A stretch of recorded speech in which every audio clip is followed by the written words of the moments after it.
اقرأ ورتل باقتدار آناء ليلك والنهار. ازرع بقلبك آية لتفوز في جني الثمار. طب حياتك إنها بالذكر زاهية المنى. قوم لسانك مبحرا معنا على تاج الوقار.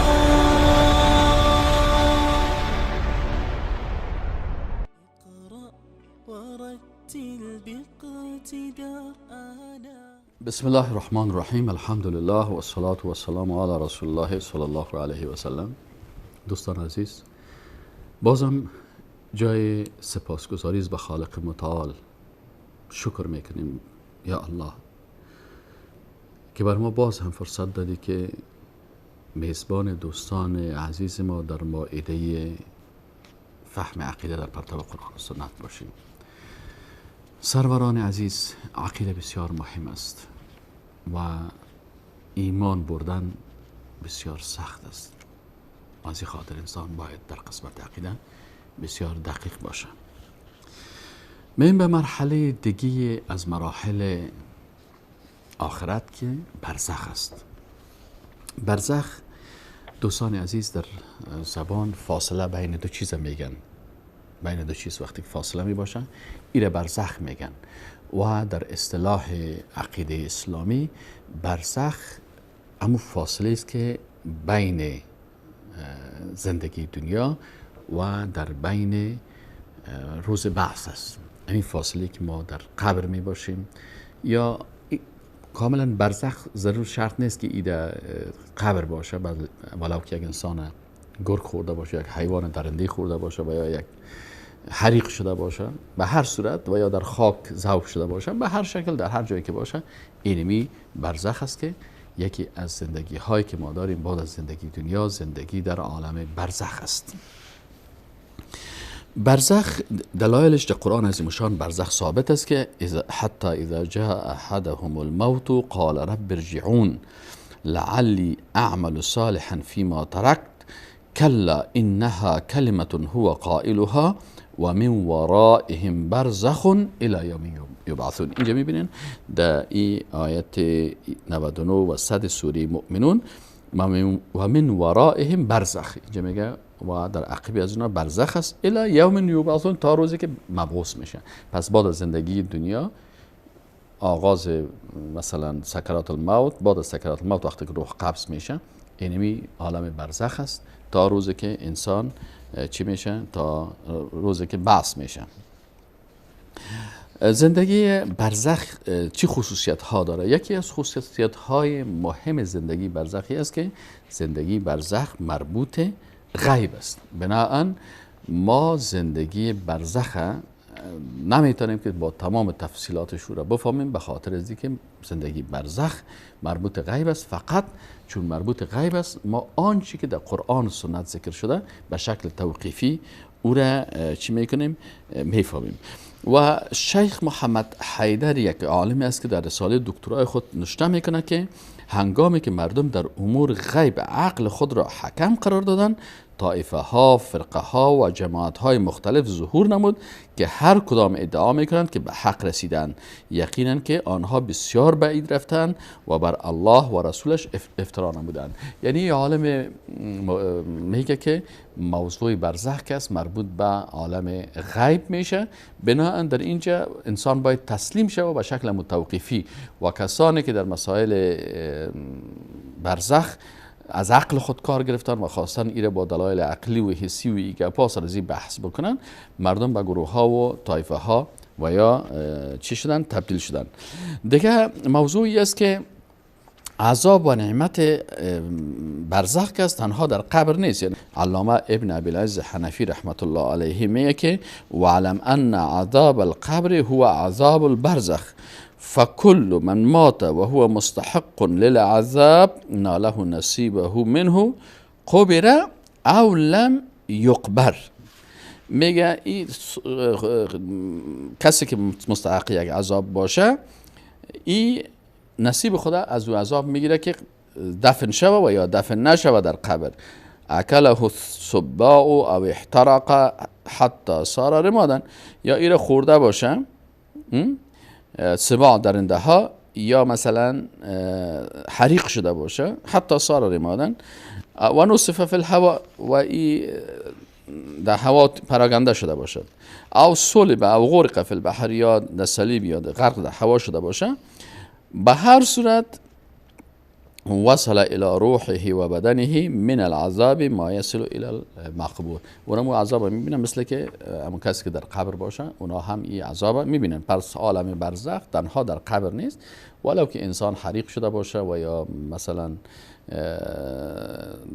حیوانات رو خورده باشه، این چی است؟ او هم عذاب میبینن. دیگه نعمت و عذاب قبر که است مثل دنیا واره نیست، چون مربوط به عذاب و نعمتهای برزخ مربوط به غیب میشه و مربوط به آخرت میشه. بنابراین اگر یک کس سوختانده میشه، سوختاندن از اون مثل سوختاندن دنیا نیست که یعنی محسوس برای ما باشه. شاید حتی یک مرده پالی 2 نفر در یک جای دفن باشن، یکیش نعمت میبینه و یکیش عذاب میبینه، یکی از حالت دیگه نمیفهمه. پس این موضوعات است که مربوط به قبر میشه و ما نمیتونیم که اونمو متوفایی که او عذاب میبینه یا مثلا نعمت میبینه ما اون را درک بکنیم، چرا که این مربوط به چی میشه؟ مربوط به عالم برزخ میشه. خب اینال زندگی های مردم در چی هستن؟ در قسمت از این که در عالم برزخ زندگی و مرگ چطور است؟ نوعیت زندگی چه قسم است؟ یا بعضی از شهدا، از انبیا، نبیین، صدیقین، شهدا و صالحین. دوستان عزیز در این قسمت 2 قسم آیات آمده. بعضی آیات در قسمت مرگ پیغمبرا و نبیین، صدیقین و شهدا، در ازنا بعضی آیات آمده که میگه که اینا میمیرن و بعضی آیات دیگه میگه که نه اینا نمردند. موضوع عقیدتی است که بله در بین این آیات تعارض نیست. بعضی کسات فکر میکنن مثلا که این آیت گفت که کل نفس ذائقه الموت، هر صاحب نفس میمیره، و در این آیت دیگه میگه که ولا تقولوا لمن يقتل في سبيل الله اموات بل احياء ولكن لا تشعرون. پس یه میاد به شما سوال میکنه خب برادر بین از این آیت و بین از این آیت تعارض است؟ نه خیر، تعارض نیست. چرا؟ 2 حالت است. اگر ما حالاتش ببینیم باز تعارض از بین میره. این آیات قرآن که میگه که کل نفس ذائقه الموت، و آیه دیگه قرآن میگه که و ما محمد الا رسول قد خلت من قبله الرسل افئن مات، اگر این پیغمبر بمره او قتل یا قتل شوه انقلبتم علی اعقابکم. آیات دیگه میگه کل من علیها فان. اینا این آیات ببینن میگه که کلی مخلوقات فانی میشن، پس معلوم میشه که اینا میمرن. بناء و آیات دیگه قرآن میگه ولا تقولوا لمن يقتل في سبيل الله اموات بل احياء ولكن لا تشعرون. اینجا بر ما معلوم میشه که بل احیاء ولکن لا تشعرون. پس شهید و پیغمبر، نبیین، صدیقین، شهدا و صالحین به حساب زندگی محسوس مادی که ما در دنیا داریم میمرن. از این دنیا ختم شد، رابطهشان ختم شد. به می خاطر به حساب دنیایی که اینا میمرن، اینال شهید خانمش چی است؟ بیوه گفته میشه. طفل یتیم چی گفته میشه؟ طفلش یتیم گفته میشه. اما به اعتبار ای که این شهید در عالم برزخ مقام عالی داره، زنده هست، پس اینا به حساب دنیای ما، عالم مادی فانی که ما زندگی میکنیم، مردن، زندگیشان قطع شد، مال شهید تقسیم شد، خانمش بیوه شد و کسی دیگه هم میتونه به همراه ازدواج بکنه و همچنان طفلش یتیم گفته میشه. اما از نگاه زندگی برزخ، عالم برزخ است، باز اونجا اونا زنده هستند. پس الله سبحانه و تعالی میگه ولا تقولوا لمن يقتل في سبيل الله اموات، کسایی که در جهاد فی سبیل الله فوت میکنن اونا مرده، اونا را نگوین. به حساب عالم دنیای شما بله مرده هست، اما به حساب حقیقت زندگی که حالا فعلا در عالم برزخ قرار داره اینا را مرده. بل احیان، بلکه اونا زنده هستن، ولکن لا تشعرون، لکن شما زندگی از اونا را احساس نمیکنین. پس ما زندگی شهدا را احساس نمیتونیم به حساب چشم دنیایی که ما داریم، گوشی که ما میشنویم، حالت دنیایی که ما داریم، ما زندگی از اونها نمیبینیم. چرا؟ زندگی از اونها مربوط چی است؟ مربوط غیب است.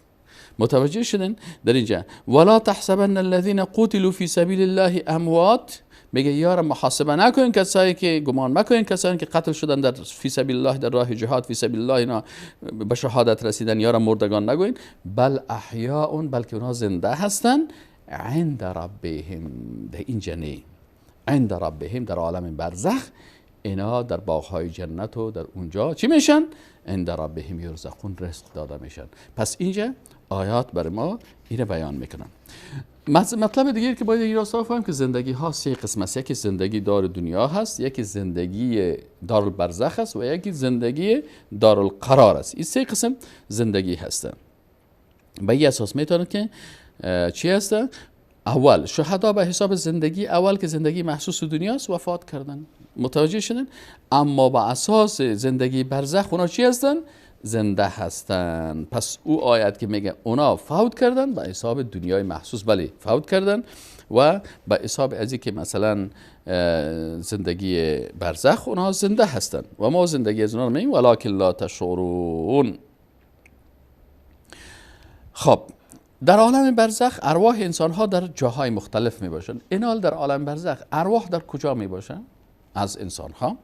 خب فرق میکنن نظر به امون مقام و منزلت هر شخص.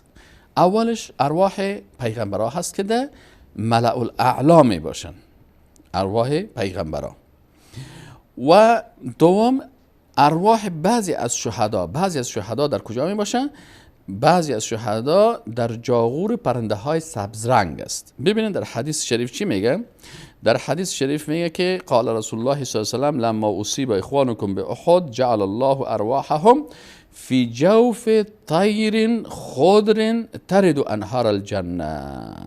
میگه که اینمی برادرای شما که در احد به شهادت رسیدن، اینا ارواح از اینا را در جوف، در جاغور ته پرنده های خضر سبز گذاشت که اینا در انهار جنت، در نهرهای جنت سیراب میشن. تأکل من ثمارها، از ثمرها و میوه های جنت میخورن. و تعوی، و دوباره اینا معوا میگیرن پس میان الى قنادیل من ذهب، به قندیل های ذهبی که معلقتون فی ظل العرش، که در زیر عرش اینا، در ظل عرش چی هستن؟ این قنادیل معلق هستن. وقتی که در جنتی پرنده ها رفتن اونجا سیراب شدن و میوه ها را خوردن، پس میان به کجا؟ به قنادیل معلق فی ظل العرش.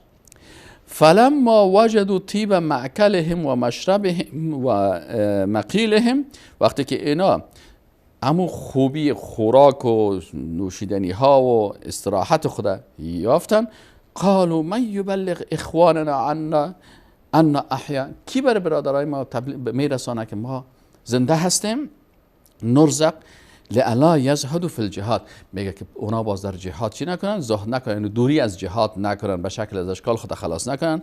ولا ینکلوا عن الحرب، یا از حرب دوری نکنن. فقال الله سبحانه و تعالی انا ابلغهم عنکم، الله برشان گفت که شما در جایتان باشین، ما اینه برشان میرسانم. قال فانزل الله ولا تحسبن الذين قتلوا في سبيل الله. این آیت شریف نازل شد که شما کسانی که در راه الله شهید شده هن، کشته شدن، اینا را مرده فکر نکنین، بلکه اونا به نزد پروردگارشون چی میشن؟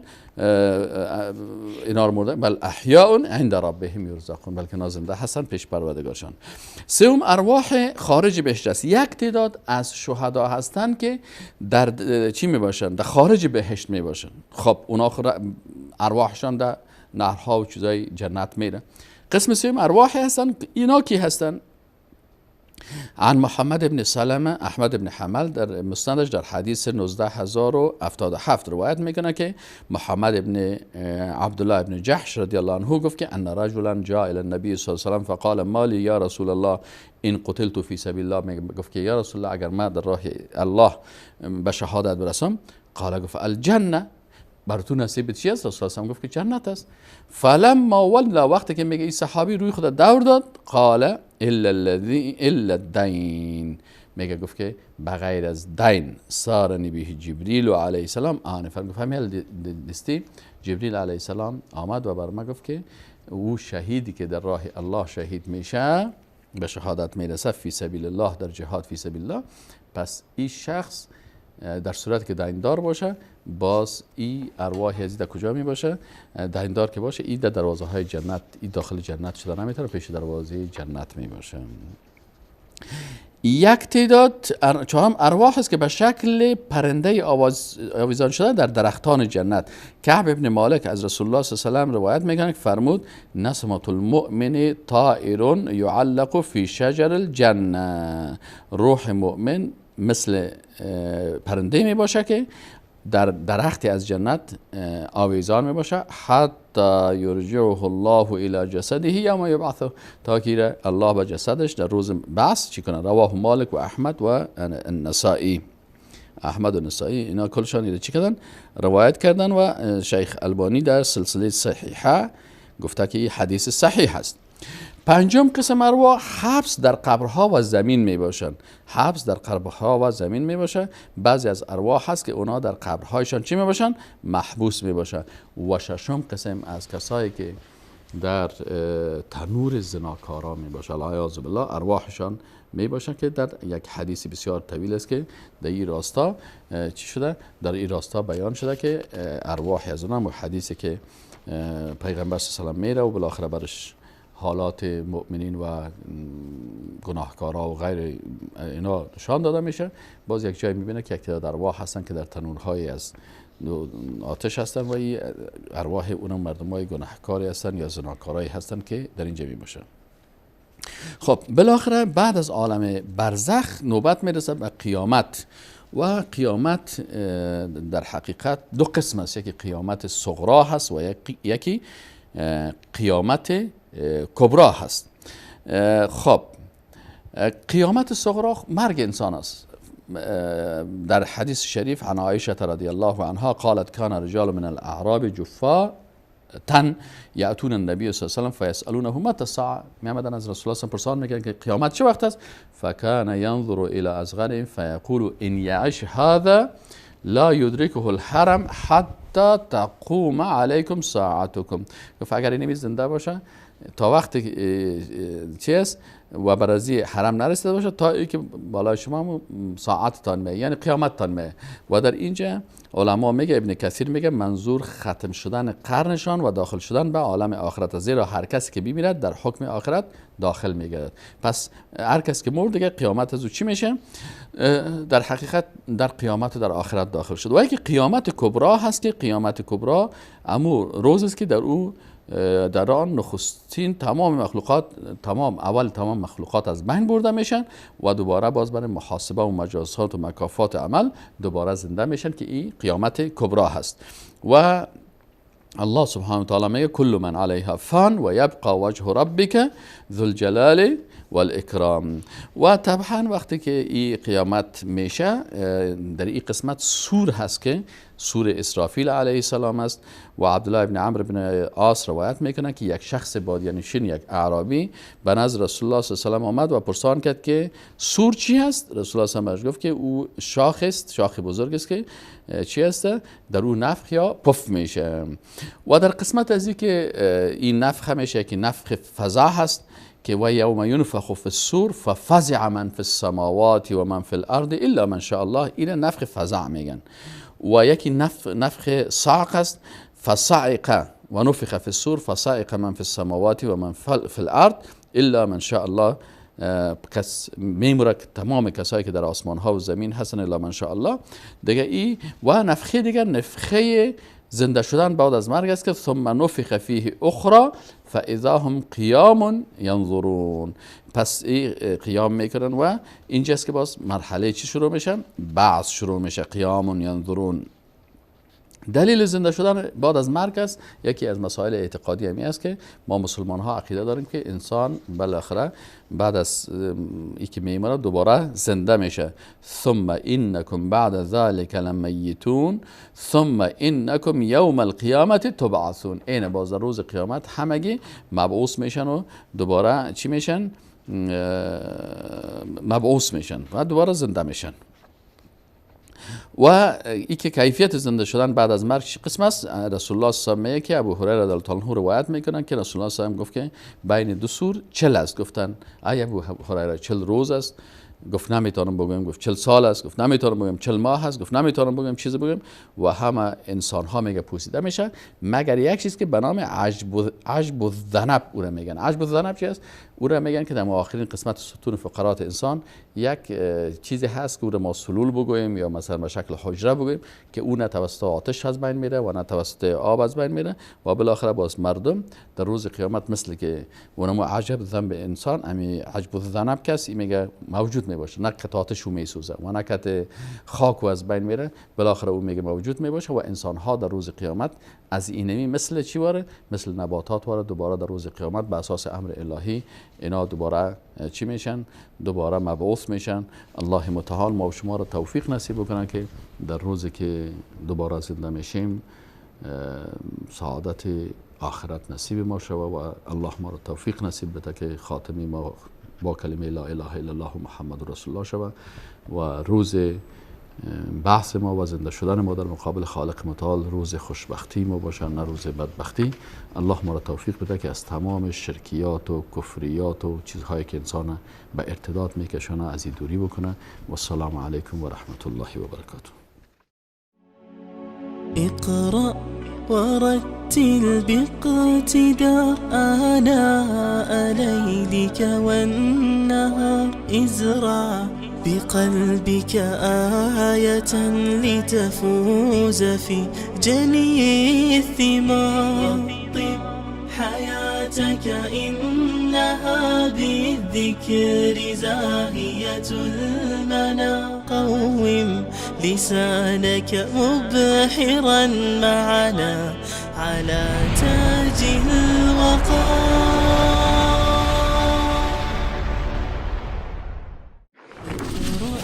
ورتل باقتداء آناء ليلك والنهار ازرع بقلبك آية لتفوز في جني الثمار طب حياتك.